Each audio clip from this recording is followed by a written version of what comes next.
Hey guys, Sam with Smart here. We've got billing right around the corner, so here's a quick glimpse into what that process should look like every month. From the home page, we have our reports button.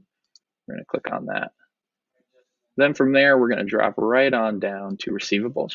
This is going to show us everybody in our system that has a balance. From here, we could filter by agent, which would be a store, route, or group.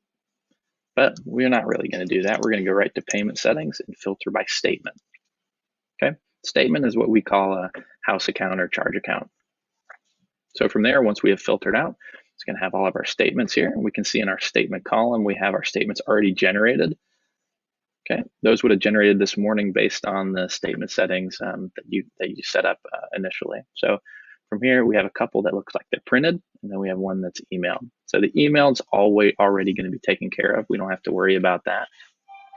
From here, we just want to print out all of our statement customers who need to print out. So from here, we would click on our print button. So once we have clicked on that print button, we're going to hit print all.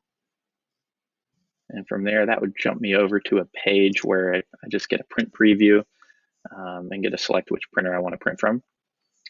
Once we do that, we have a confirm all button or an email all button that shows up here. We're confirming that we're printing those. So I'm going to click on this confirm all button. Okay. That's just telling our system that we've printed all these statements out and we've confirmed that every one of those is good. So from here, once those were all printed out, we really have nothing else to do.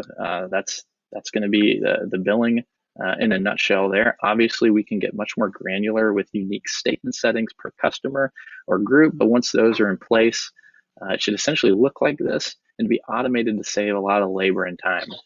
Thanks for your time, and if you would like any other guides, then feel free to let me know. Thanks.